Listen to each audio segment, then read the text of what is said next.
On Saturday, the 27th of June, 1969, an event happened which changed the world as far as LGBT people are concerned. We now know it as the Stonewall riots, but simply it was a night when the police decided that they wanted to close down the Stonewall Inn on Christopher Street in Greenwich Village. Being gay was illegal. It was illegal in the it had just been decriminalized, in fact, in the United Kingdom, but it was still illegal in the US. And there was constant harassment by the police against anyone who was gay. That night happened to be the memorial of Judy Garland, a great gay icon. And for some reason, when the police raided the Stonewall Inn, the people there that night, a mixture of lesbian, gay, bisexual, trans, all sorts of people there, drag queens, they just didn't go away. They hung around, and it just erupted into 3 nights of rioting that became the catalyst for what was then to become the gay rights movement.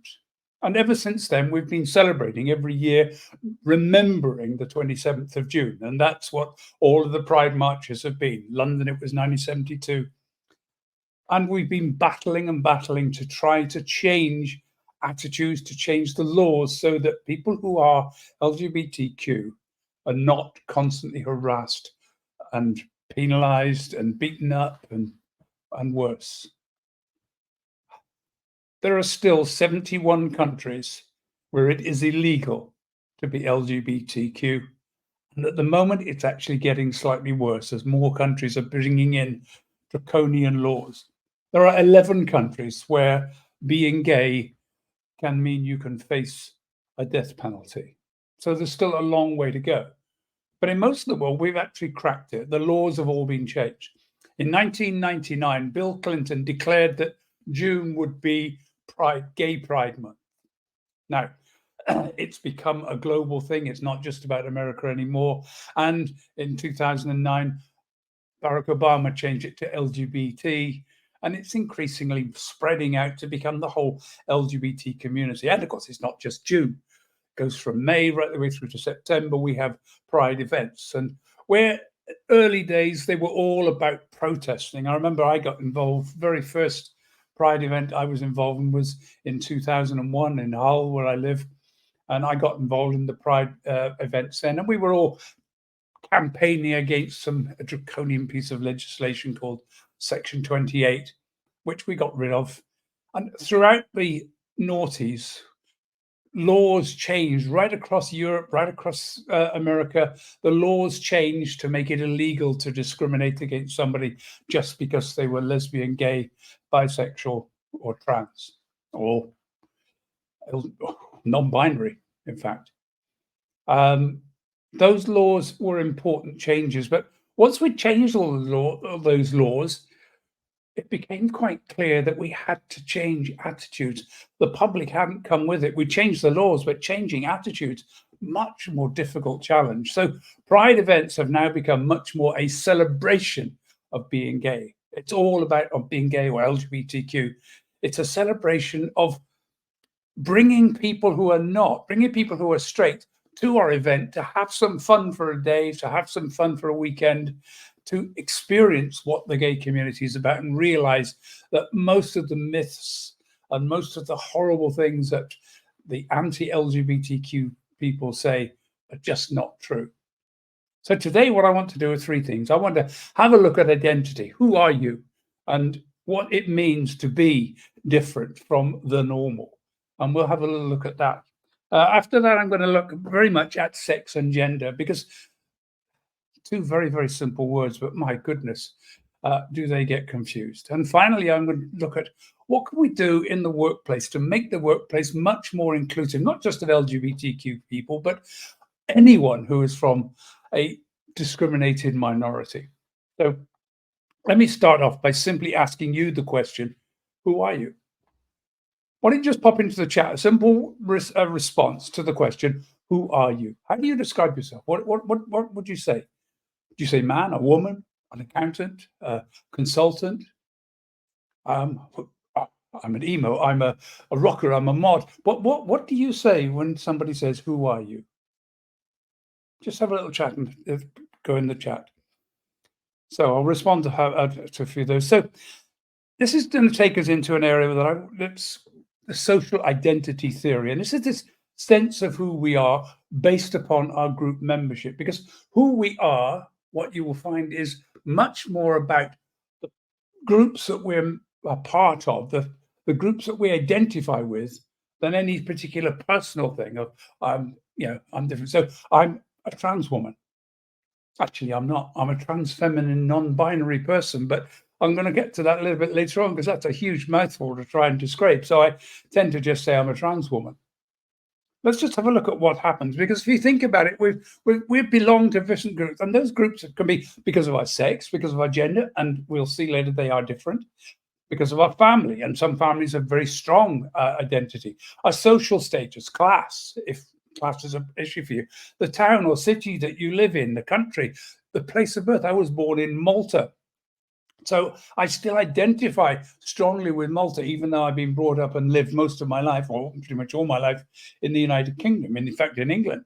The languages we speak, that changes our identity about who we are. Our college, the sports teams we support, the employer we work with, and obviously some employers have huge identities. So we've got and it's a real, identity. It's a part of our identity to be at Google, to be at Microsoft, to be at Apple. Our position in the company, our age, ethnicity, race, all of these things are part of who we are. That's our identity. I was brought up Christian. I don't identify as Christian, but a lot of my friends are Muslim, and they very strongly identify that they're Muslim. It's a much stronger part of their personal identity. And what we do with this identity is that we have symbols that tell everybody about who we are. It might be the way we dress and our dress code. And I remember when I was much younger, I was sort of a bit of a weekend here because I worked in the insurance industry, and I turned up straight from work to a house, which was basically a house like a share with a lot of hippies, and I caused panic because I was wearing a suit, and everybody thought this was actually a police raid, and they were all getting very panicky. And I was told, "Don't ever come to the house dressed like that again." Yeah, the dress code of being a hippie. It was important that I looked like the group I was going to fit in with. Our language, dialect. We have lots of different dialects in the UK and other countries, other places. If someone's a New Yorker, they've got a New York accent. So we use flags, symbols, songs, music, chants, colors, all sorts of things, graphics, logos, particularly important, tattoos, icons. All of these are various different things that we use to symbolize to the rest of the world, this is the group that I belong to. Now, these are some of the LGBT flags, just to give you an idea. If you think about the LGBT community and Pride, we're all going to be having the big flag that they're waving them, saying, this is the LGBT community. This is gay Pride. We have Pride flags. It's been updated to the new one now. There's a trans flag, non-binary flag. There are a lot of flags. We love flags in the LGBT community, don't we? Now, the problem with this identity is that it creates a sense of them and us. When I was a teenager, I was a rocker. I rode a motorbike. Other people rode scooters. They were the mods, and we met and battled it out in pitch battles at weekends. It was a crazy battle between the mods and rockers for quite a few years. This culture battle between teenagers that identified in different groups, and it keeps on going on, doesn't it? It's the in group and the out group. So if you're in the out group, what we then tend to do is we start to enhance the in group. We're better than you are, and discriminate against the out group. And we do that. We do this all the time. Just think about little simple poems that we tell our kids. Sugar and spice and all things nice. That's what little girls are made of. Slugs and snails and puppy dogs' tails. That's what little boys are made of. That's a silly rhyme I learned when I was very young.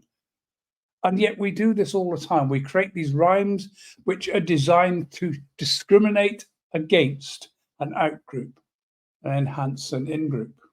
And that leads, unfortunately, to stereotyping and stigmatizing. We start to, and we're seeing this, unfortunately, going on at the moment. There's an anti-trans battle that's happening in the United States. It's happening in the UK. It's happening in 1 or 2 countries in Europe. But it's particularly bad in the Midwest states. It's particularly bad in the UK. And what's happening is a group of people who don't like trans and don't like, are trying to shove trans women out. It's not about trans men. It's specifically about people born male and now identifying as female, blocking them from entry to any place which is exclusively female. So trying to stop us using female toilets, stop us using training rooms, stop us accessing support for women when, as living as women, we need that same support. Pushing us out and rejecting us. It's an anti-trans campaign, and it's quite vitriolic. And it's unfortunately goes right to the highest levels of government where we're seeing this taking place. And it's based upon stereotyping and stigmatizing. The message going out is saying trans people are men, all men are pedophiles, therefore trans people. That's the kind of stupid stigmatization that we're seeing going on. And it is not okay, because it leads to bias and to prejudice. And those are the things which affect us badly in our businesses and badly in our workplace. If we've got people being constantly disadvantaged because of their group identity, or advantage over other people because of their group identity, if we've got prejudice where people are constantly being tackled, we've tried to tackle race prejudice. We've tried to tackle LGBTQ prejudice, and it's coming back at the moment. And that's really what I'm talking about today, is how do we stop this from happening? How do we turn that around? So let's just shift on now to the simple thing. Is it a boy or is it a girl? First question everybody asks, isn't it? The moment we're born. In fact, we don't even wait till we're born. Now we have gender reveal parties at about 12 weeks, where we try and look at, announce to the world it's a girl or it's a boy. Why are we doing that? Because we're now going to start the stereotyping process. From now on, we're saying, no, everything has got to be girly. Everything's got to be the right color. Everything's got to have the right imagery. It's got to look like a girl. So the baby is born into a world that's totally different depending on whether they are female or male. And what that happens is that then starts to cause this kind of discrimination. Look at this. This is a toy that I saw a couple of years ago, and I couldn't believe it. My cleaning trolley. But the important thing is just have a look up on the left-hand corner there. Can you see? For girls only. That's a stereotype that's already being built in. It's telling girls do cleaning, boys don't do cleaning, only girls do cleaning. So what is that? Lego. We've all had played with Lego. Is it a boy's toy or a girl's toy? Most people will say, well, it doesn't matter.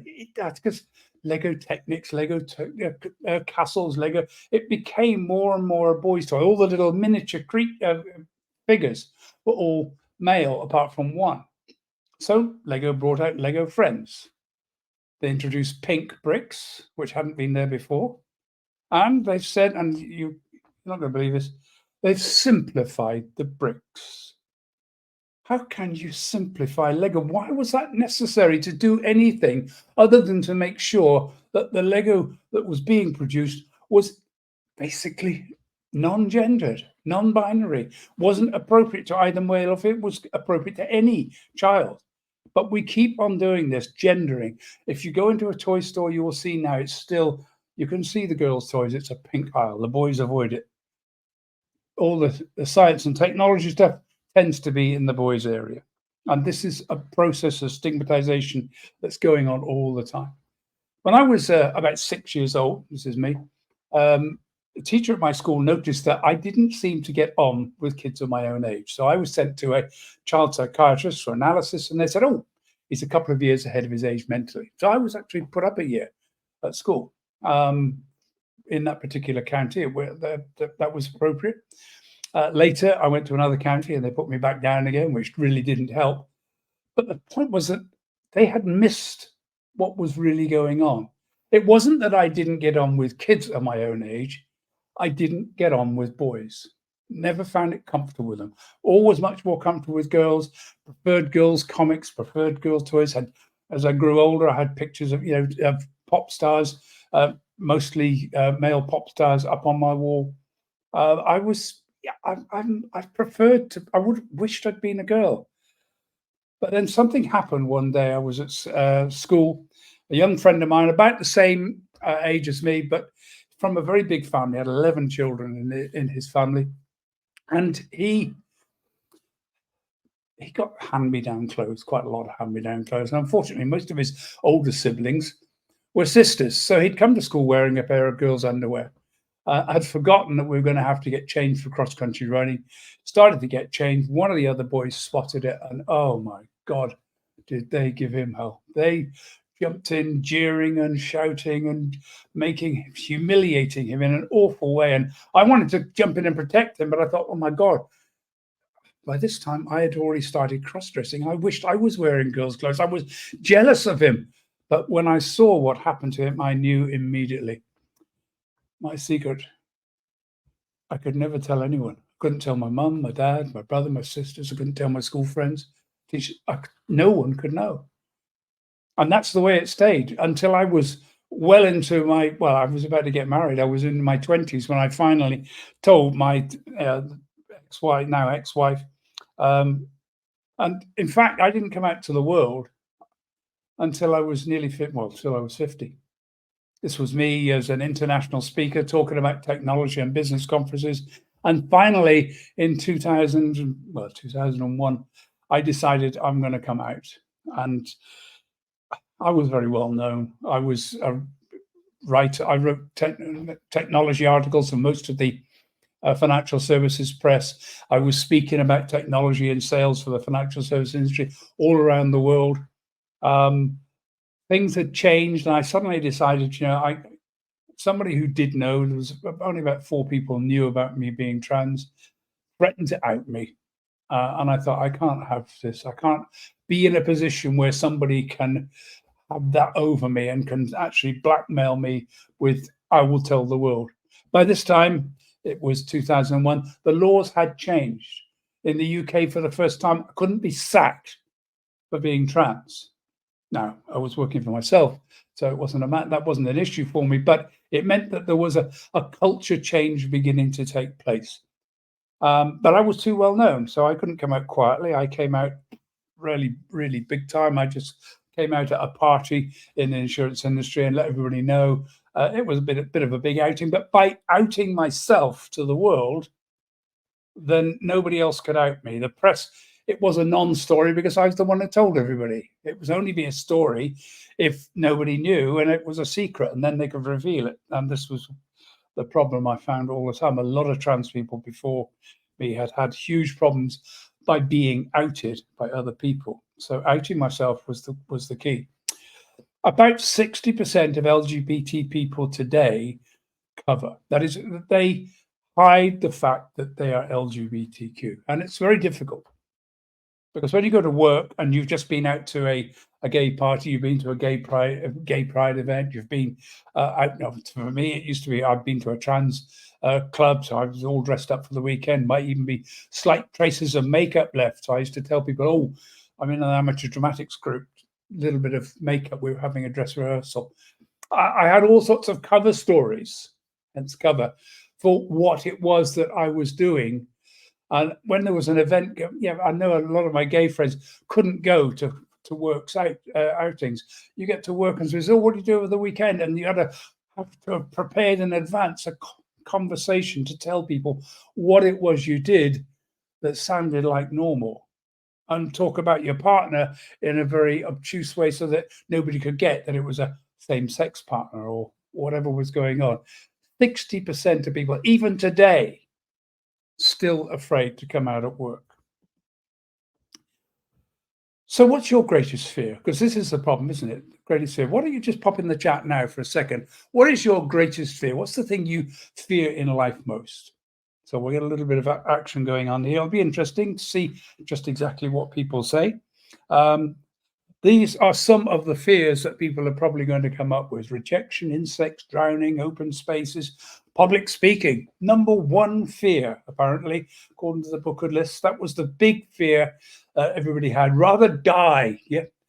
death came about number 7 on the list. Public speaking, I think it's creepy crawlies are number 3, and it was heights, I believe, which are number 2. The fear of actually, it's the fear of throwing yourself off, the fear that actually you're going to fall. But these are all the types of fears. But I questioned, why was public speaking the greatest fear? What on earth could happen that would make you so fearful? And then I realized, actually, it's not the public speaking that's the fear. What we fear more than anything else is shame. And if you've had a chance to see Brené Brown's amazing TED talk about this, you'll understand that this is the real problem. We are afraid of being humiliated, of being shamed, of being made to look stupid and look silly. And we will do everything to avoid that humiliation, that shame, that fear of ridicule. People will kill themselves rather than be shamed. And we've seen this with, big financial crashes, people throwing themselves out of windows, Japanese soldiers killing themselves rather than face defeat in the war. Those are the kind of things. So shame is our number one fear. And it's used to blackmail us and control us. And that's why people are terrified to come out. So sex or gender, that brings us to it. 2 words that most people think are the same, as synonyms. But what is the difference? Very quickly now, if I'm running a workshop, I get people to actually have a chat about this and discuss it, to try and see if they can get it. But I want to try and help you understand, because gender isn't, the topic is not an easy one. I have a master's degree, and this was a 20-credit module just looking at sex and gender. What's the difference and how does it work? 20 credits on a master's degree. So have a little go at that. So sex is about body. But I think it's important to try and remember that sex, even though it's about our bodies and we think about, sexing things, you don't go home and have gender with your partner, do you? And that's the big issue that we've got, is that this big elephant in the room. Sex is mostly, when we talk about sex, we're talking about sexual activity, not about whether you're male or female. Yeah, okay, so it can be your body, your reproductive system, body parts. There's a very distinct difference between male and female bodies. It can be to do with chromosomes. Most women are XX, most men are XY, but not all. Some men are XX, some women are XY, some are XXY. There's a whole variety around there. Hormones. We've got estrogen and testosterone. Both men and women have estrogen and testosterone. We have it in different balances. Some women have a lot more testosterone than average, and they become more masculine in their appearance. Some men have more estrogen, naturally more estrogen, and they look more feminine. The physicality of our bodies. Some men are very, very, big, chunky men. Others are very light and feminine. What's happening is that we've associated some of these images with the words masculinity and femininity. So, I know women who are, 6'2" and really, big built, but they're still women, and they don't have any issues about being women. Now, production of eggs and sperm is the biggest defining factor between male and female, and this is the reality. When we talk about sex, we're talking about reproductive processes. What is your role in the reproductive process? Do you have babies or do you fertilize eggs to have babies? We can't change that. But is that all there is about being a male or female? I don't think so. And there are some people who have variations on this so great that actually it's difficult to tell whether somebody is physically male or female, and we call those people intersex. It's actually a lot more than we think. It's about 1% of the population. But most parents are told to keep that quiet. Most kids are embarrassed and terrified to let anybody know that they're not quite the same. So it's all kept very, very quiet. In the past, surgeons used to operate early on the birth, and operations through their life to fix the sex so that it actually looked more normal, looked more like everybody else. We don't do that anymore now. We're like, horrific thing to do to a child. So this is our sex. It's assigned at birth on the basis of looking at whether you have male or female genitalia. Now, what about gender? Well, gender is about our social experiences. Gender is about the way people treat us because of our sex. It's about what the expectations are of us, our language. Men and women speak in a different language. I use Chat GPT a lot now. And when I'm using Chat GPT, I ask it to write me an article using a feminine voice, a more feminine voice. And I've seen the difference. If I get an article written as a man, same topic, then I ask it to be written as a woman, different article, totally different. Check it out. Try it out on ChatGPT. Just specifically ask it to write something in a male voice or in a female voice and see how different the article is. Our culture, education, roles, the jobs we do. Look at it. Yeah, 70, 80% of healthcare professionals are female. 80 to 90% of construction industry employees are male. Why? Yeah, we've tried to shift this. It just won't move, will it? There are some jobs that seem to be better for different genders. Others, when I started in marketing, it was very much a male job. Today, most people in marketing are female. It's become because it's about communication, and women seem to be better at communication, appearance, behavior, expectation. A whole place in society is based upon this. The problem is that we get this issue, like I talked about earlier on, about them and us, the pressure to conform. If you're a man, you're supposed to conform to the stereotype of being a man. And if you don't conform to that, then you will be socially pressured more ferociously than some of our worst crimes. The pressure that's put on people. People are killed because they did not conform to how a man is supposed to dress. It's getting better, but it's still there. So let's try and make some sense of gender in this by using this model. This is a very simple model that's been around since the 1980s, and I just think it's the best way. There are 4 elements to this, as you can see on this little diagram. There is our sex, which I've just been talking about, which isn't as fixed as we think it is. It's not just a matter of whether somebody has a penis or a vagina, a whole stack of things and lots of variations. There's our attraction, romantic and sexual attraction, who we're attracted to, who do we feel attraction to. And that isn't just about sex, that's about our whole relationship issues. Our identity, our sense of who we are based upon how we feel in our heads, what's going on. Now, big discussion here, which I don't have time to do today. Is there a male brain and a female brain? Some people are saying no, and some very, very learned people with lots of technology have said no. Others have said, yeah, absolutely yes. So there are 2 opposing views with all sorts of evidence to support the fact that there are or are not differences. There is a big, strong bias here. Those people who think there shouldn't be a difference want to look for evidence to support the fact there's no difference between men and women. Those that think there should be, we're looking obviously for evidence to say that there is a difference. There are very small differences, it appears, and then we're talking about the size, little things the size of a pinhead in the brain.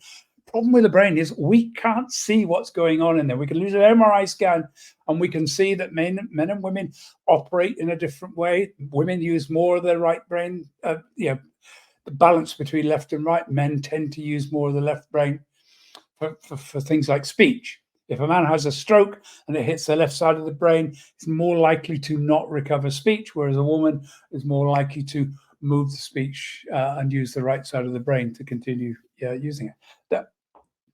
It's not clear. There's no definitive answers, unfortunately. Even waiting till somebody's died and then you slice and look at the brain, did those changes take place during life or were they there at the beginning? We don't really know. What we do know is that people feel different and that never goes away. There is a sense of identity and it's fixed. The only thing we actually see, we can't see sex attraction, we can't see sex because we cover that all up. We can't see gender identity. What we see is gender expression. So the thing about all of these is that each of them has a masculine and feminine element. It's not like a scale from one side to the other. It's like there are 2 bits. We've got masculinity and we've got femininity. And it's just a matter of how much of those we tend to have or show. So in each of the areas, we can if you like, alter the scale. I'm going to look at gender identity because that's the easiest one. That's the one we see. But bear in mind, this affects all of them. So let's just take gender identity, and if they're all set to 0, it's agender, expressing no idea of gender at all. So that would be wearing clothes that pretty much anyone could wear, and they're pretty much the same, whether you're male or female, using everything you can to remove the identity of any sense of gender. So you look at something and think, oh, is that a boy or a girl? Can't tell. Used to get that all the time when I was a hippie. Now, let's just have a look at the extreme of masculinity, the hyper masculine. This is the gym bunny. This guy's completely pumped up. It's a very, very narcissistic view, I think. But there we go. Most people find it difficult to have a relationship with somebody who's all of one thing. So what we tend to prefer when we get into a relationship, we tend to prefer in any kind of relationship somebody who's a little bit of femininity. Everyone likes a man with a little bit of gay, not too much, but just a little. And then if we move that to the other side, let's look at hyper feminine. Women who are just absolutely obsessed with looks and being feminine. Again, not a very comfortable position, but we've got most women have some degree of masculinity in them, in the way that they express, and that's increasing more and more now, isn't it? We're not pushing people into these barriers that say you've got to be like this, you've got to be. There's a lot more flexibility in how we express ourselves. We can have an expression of androgyny. We tend to think of androgynous, to be honest, mostly as women expressing some level of masculinity. So it's like an equal balance. So that term has tended to give way to the term of gender queer, and that's a more balanced view. I identify myself really as more gender queer in my presentation. I can get dressed up in an evening dress. I can wear something that's very, very masculine, but I tend to generally wear clothes that sort of fit in the middle. And we can go to this is an incredibly extreme, what we call gender shock. There are other terms for this, but this is when you take masculinity and femininity and clash them. Like you might wear a pinstripe suit with high heel shoes and pearls. Okay. So accessorize a male dress with very feminine things, or take somebody in a nice dress wearing Doc Marten boots and a shaved head. Can you see the idea? This clashing together of masculinity and femininity in our expression.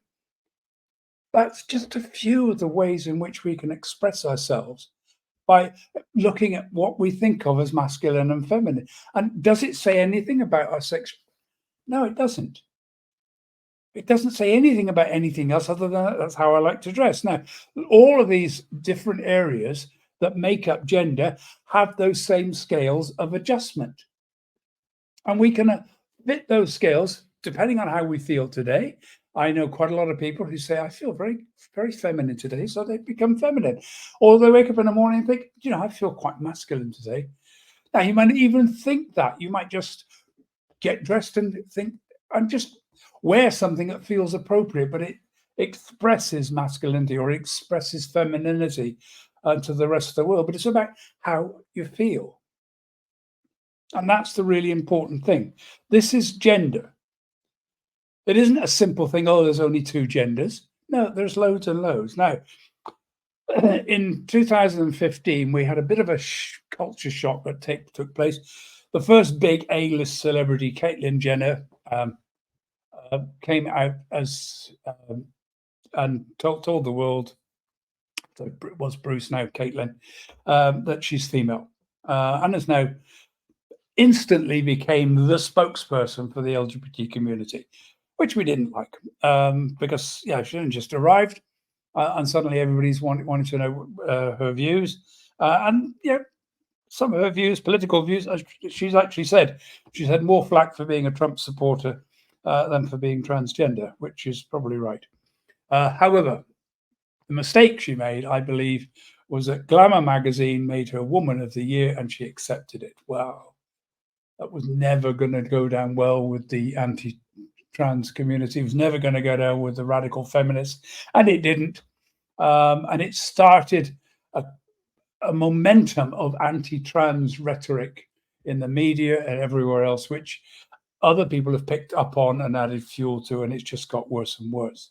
But now when you look at it, I mean, look, all of a sudden from that tipping point, because it was a tipping point, suddenly everybody was saying, well, I can come out. If somebody like that can come out, I will come out. So people overcame that fear and started to come out. So we have far more visible trans women. Now, also more visible trans men, but to be honest, trans men are very invisible, because once you take testosterone for a couple of years, well, you can see these are people born female who now live as men, and nobody would walk down the street and think, oh yeah, I can tell you were trans. But that's the kind of thing they'll say to trans women. But also what we're seeing is this shift. We saw it with Conchita Wurst winning the Eurovision Song Contest, but not just her. There's lots and lots of people, Rain Dove, all sorts of people who are coming out and saying, look, I'm not male or female. I'm somewhere in between. Now, when I transitioned, I said, no, I'm female. But increasingly, as this has been happening over the last 10 years, I've increasingly thought, you know, I'm not. Yeah, I spent 50 years as a man, and I quite enjoyed most of that. I live now for the last 25 years as female, and I'm in between. The problem is that there's no really clear identity for being trans. So 1 in 10 people are gender variant. We get harassed because of it. This is the thing on harassment, unwanted behavior which violates a person's dignity or creates an intimidating, hostile, degrading, humiliating, or offensive environment. That's the definition in the UK. It's very similar in the States, very similar across Europe. Yeah, basically making somebody uncomfortable because of who they are. And it doesn't really matter whether this is about trans or about your religion, about your race. If you make somebody feel uncomfortable, if you intimidate them, create an environment that's hostile to them, then you are guilty of harassment. And what that means in most countries now is that any penalties, if that gets too far, will be doubled. And it is a crime to harass people. So this is the battle that we're having. So for trans people, it's mispronouncing, misgendering, using male, he, referring to me as he, just because somebody hears my voice that's a bit deeper. Using my old name, we call it a dead name. This is, a lot of people do it by accident. I correct them and we move on. It's when people do it purposely and say, no, I refuse to accept that you can possibly change your gender and I'm going to treat you as if you hadn't. That is harassment. That is not acceptable. In a survey in 2017, we found that 3 out of 5 people purposely misgender trans people, which brings us to that little bit of a problem, don't we? What do we actually have to do here? Well, pronouns, I use she, her. I used to be he, his, him, he, him. It's a good idea for everybody to say these are my pronouns, because that actually tells the world I accept people may have different pronouns and I will respect that. So what if you're not male or female? So 14 countries now allow people to change their passport to put an X on it instead of M or F. That's quite an increase. We haven't done it in the UK yet. It has happened in the States, happened in Canada. It's happening in a lot of places where we're saying, okay, we're recognizing people as being non-binary, somewhere between male and female. This isn't new. There have been non-binary people back through history for at least the last 3,000-4,000 years. We've got evidence of people identifying as neither male or female. Facebook decided to come up with a load of labels. This is a whole bunch. You can pick different labels. It gets very confusing. If you can't find one there, don't worry, there is more. They've got so many labels. In fact, there's even more than that. And I looked through this list of different labels that people could have, and I realized that they haven't got drag queens in there. They haven't got female impersonators, she-males, lady boys, hydra. They've not got Albanian swarm virgins were not on the list. The Polynesian, Pacific Islands, eunuchs from the Bible. There are so many different variations of labels. Different cultures and different languages have different labels. But unfortunately, we have a problem. Our language, English, but also most European languages, don't accommodate people not being male or female. In some languages, the whole language is gendered. Everything has a gender. It's either male or female. And it becomes increasingly difficult for people who are non-binary to even communicate with each other because of this. So in English, we tend to use they, them. Most languages are beginning to use a term which is acceptable. They're adopting something that was already there and saying this applies. I like they, them, but I don't get too precious about it. So that's really the difficulties we've got around gender. The most important thing is to actually respect people's gender identity. If somebody says I'm non-binary, then use they, them. We use it anyway, don't we? Someone's left their mobile phone. Can you give it to them? Just because we don't know whether it's a male or female, we automatically use them. Exactly the same when you're talking about somebody who is neither male nor female, just use they, them. So what do we do to create an LGBT inclusive workplace? It's pretty simple, really. First thing is have some clear equality policies and fairly enforce them. Not complex, jargon-ridden stuff. A very simple statement that comes from the chief executive that says, this is it. We are an accepting company. Think about the way Richard Branson does it with Virgin. It's absolutely open. We are an accepting organization. We accept people for who they are, and we will not allow discrimination or harassment against anybody because of who they are. If you come here, be yourself. Bring your whole self to work. That's what that policy needs to say to everybody in clear, plain English, not university English, plain English that everybody can understand, that says this is the way we are, and if you don't like that, go somewhere else. And what we do know is that LGBT inclusive organizations are more profitable. They make better money. It's easier to recruit. They're a better place to work. So it makes such simple sense to have a fair set of policies that says we take people for who they are, and you will not be discriminated against because of who you are. Be seen to be inclusive. So in your marketing literature and everything that you send out, if in your videos and publicity, include people from different cultures, from LGBT people. Have men wearing makeup and wearing jewelry. Have a culture that says we accept people. You can see that from all of our literature. Make it very clear. That helps the people who work in the organization. It helps the customers coming in to know that they're going to be treated also with respect when they come in. Provide awareness and bias training, such as what we've been doing here today. Help people to understand what's going on. Let's get rid of all these myths and tropes that everybody's bandying around to discriminate and destigmatize people for who they are. Let's get rid of those by properly educating people so they understand what it's all about. I didn't choose this. This chose me. And challenge discrimination and harassment wherever you see it. If somebody makes an inappropriate sexist joke or racist joke or LGBT joke in the office, in the workplace, just say, hey, that's not cool. Because you don't know if somebody sitting there in the office hasn't got a trans or gay partner or children or grandparents. I have seven grandchildren. They have to put up with the fact that their they call me Nonna, is trans. For some of them, it's okay. For some of them, it's not. But I don't give them a problem with it.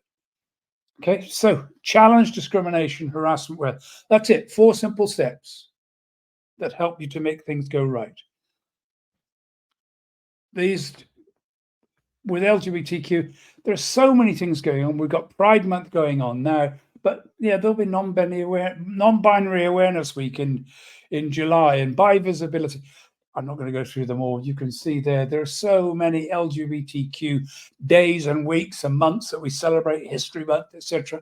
Get involved in them. Get the whole company involved in them. If you've got an employee resource group, and you should, get actively fund then doing something around these days to raise awareness so people become aware that there are different people, why they're different, and everything starts to become a much better place. And this is it, the final thing to remember: treat everyone with dignity and respect. And that does mean everyone. It doesn't matter whether somebody, who somebody is, as long as you treat them with dignity and respect, the chances are they're going to do the same back and treat you with dignity and respect. And if we all did that, if we could all buy into this one thing, we could start to remove an enormous amount of the hatred and bigotry that's taking place within the world. I treat the bigots with this. I was once attacked, in my house was attacked for a month-long program with kids throwing stones at my house, breaking windows. And it only stopped when I went out right in the middle of the night, at 8 o'clock at night, and confronted the kids. And they started asking questions. Are you a man or a woman? Do you go to bed with men or women? Have you had it cut off? All sorts of very inappropriate questions, but nobody had ever told them. And once we had that conversation outside my house, the problem went away. Because despite the fact that I wanted to hit them with a brick, I didn't. I went out and talked to them and had a conversation, and the problem went away. By treating them with dignity and respect, it was returned back to me, and they stopped harassing and hassling me. If we treat people with dignity and respect, the world will become a much better place for us all. So I will leave it there, and we're going to move into having some Q&A. Thank you very much.